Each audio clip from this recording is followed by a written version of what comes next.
Hey, we're back. Yep, back again doing Hard Knocks episode 4 this time. Yes. Pre-season. Off-season. Off-season, sorry. Ooh. I'm just off-season with the... Pre-season is different. Yeah, it's a totally different game. Yeah, New York Giants. Again, we're back at it, and they're getting ready for draft day. They are, yep. They're counting down. Yeah.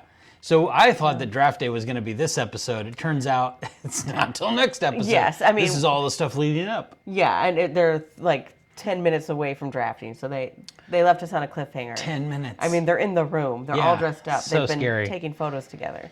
All right, so we're going to do a recap of this episode and give our thoughts about certain things. I actually have some opinions that I want to express. Okay. I'm sure you're surprised to learn this. Okay, so we start off. Okay, so there's the quarterback, Daniel Jones. He's been injured the last 3 years. He's missed 17 games. His first 3 years, I forget how many years. But anyway, so like the Joe Shane, the general manager's going out there to try and find a good backup for him or something like that, or maybe a draft a first rounder if they can. And he's rehearsing this conversation that he's going to have with Daniel, where he's like, we don't want you to feel bad. We don't want you to, to be worried. I just got to do what's best for the organization. And I'm thinking to myself the whole time I'm listening to this guy talk, I'm like, this is a football player. He should be worried. He should be worried about his job. Yeah. That's the whole point. Competition makes you stronger. Sure. Okay. All right, so that's right off the bat. I was like, I immediately started thinking. Started thinking about what's his face, Aaron Rodgers, right? Mm-hmm. Who got hurt immediately. Yeah, went down the first play. And that backup quarterback had to get back out there. That poor kid. Yeah, I don't even remember that kid's name. But I can't remember his name either. But he was very fresh-faced. Yeah. I mean, he'd already been their quarterback, right? Yeah, he was the starter the year before. Yeah. And didn't do very well. But, that happens. All right. Okay, sorry. I actually wrote down he should I won't say what I wrote, but it was bad. No. I thought it was I don't think you need to hold these guys' hands. I think it's a respect. I thought it was just respectful to be like, Okay, we're still rooting. There's we a fine still line. See all the work you're doing. Yes. And we're not going to just boot you out. I don't know. Okay. I mean, they might have to, and he should know that. As a professional, you could lose your job any second now. Okay, so then they show them flying around all over the country, the scouts and the back office, and they showed the map of all the places they're going. It's like, holy smokes. Well, that's the whole scouting team. That's not just I'm like, but it's all over the country. All these different colleges are having their pro days. And pro day is where the kind of prospective draft guys are going to show off their skills, and a bunch of the team scouts show up and just kind of showcase all their awesome skills. Mm-hmm. So they showed quite a few of those, and the scouts were walking around doing shop talk with other scouts on other teams, talking about players. They ran into Saquon Barkley in Pennsylvania, University of Pennsylvania, I think, and so that was interesting. They're also doing predicting where certain guys are going to end up on the draft. Yeah. That was kind of cool to see. And then after the draft day stuff, they start doing the personal interviews where the teams are allowed to bring players to their organization and interview them in their offices and stuff. And they're allowed to bring 30 players. I didn't catch 30 players per year. And so the personal interviews, personally, what I'm looking at in these clips of the interviews is like the guys, the coaches are doing all this talking. They ask a question, but then they don't let the player answer the question. They just then qualify all their questions with all the thoughts that they have on that subject, and the player is just sitting there agreeing with them, because that's a whole lot easier than just forcing a player to answer your question for you. So I didn't feel like the questions were that great. They weren't. Are you hot-headed or easy to anger or whatever? I mean, that's important.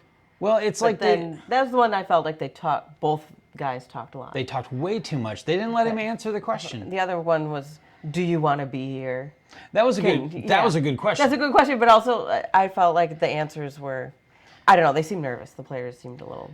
The problem is that you can't evaluate a guy's, mentality if you don't hear him talk.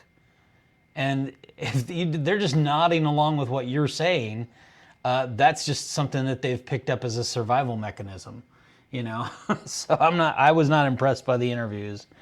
Also, there's one of the coaches who was trying to talk. He's a white guy trying to talk to black guys that are 20 years younger than him, and he's trying to sound cool. And every season of Hard Knocks has one coach like that who's trying to be cool, and it just annoys me.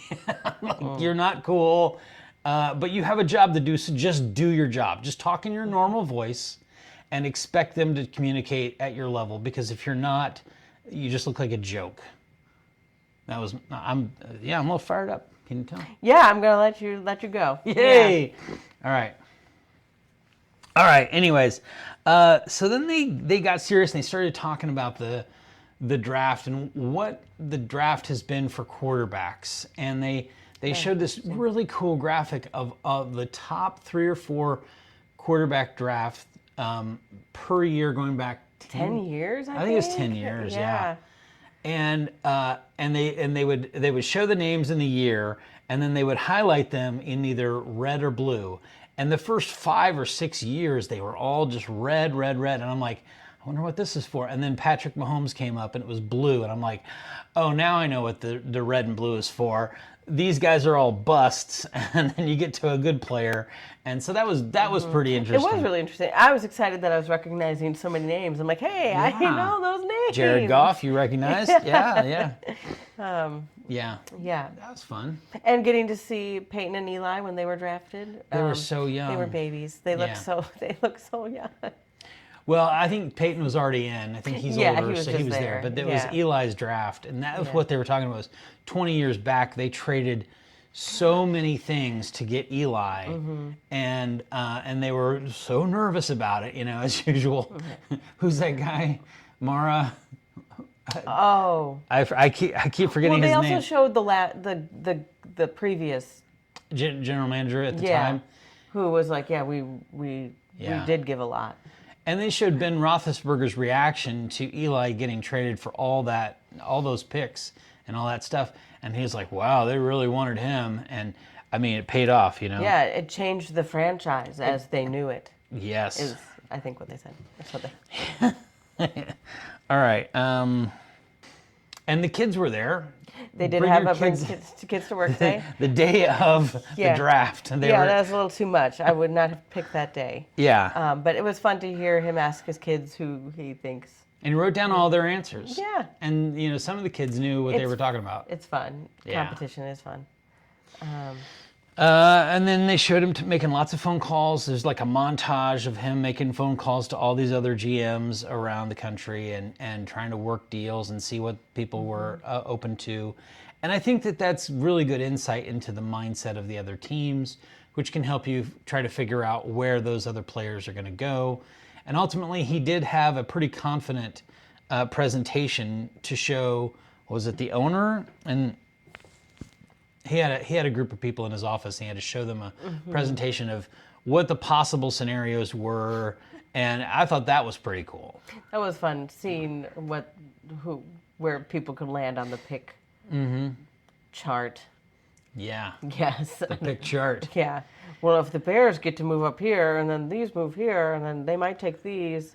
Yeah. Yeah, it was pretty interesting. And if this guy's still around by the 6th pick, we'll take him right away. But yeah. So anyways, so lots of drama leading right up to the draft is happening in like 20 minutes, and that's where we left off. You can feel the tension. Yeah. Sexual and otherwise. Whoa. Stay tuned for the next Hard Knocks. Yeah, on the next Hard Knocks. What's going to happen behind closed doors?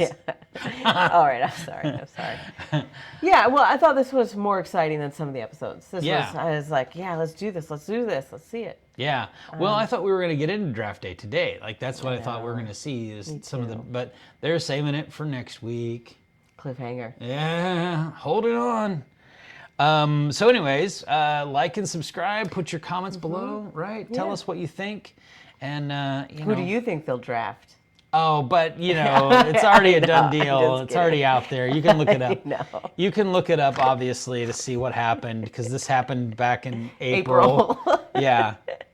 We just are completely out of the loop on drafting, unless it's a team that we're supporting. We don't pay attention. Really love it. Yeah. The Giants were not even on our radar until these episodes came out this season. Most teams are not on my radar until there's a Hard Knocks about them. Right. Yes, that's true for you. For me. All right. All right. Well, we'll see you next week.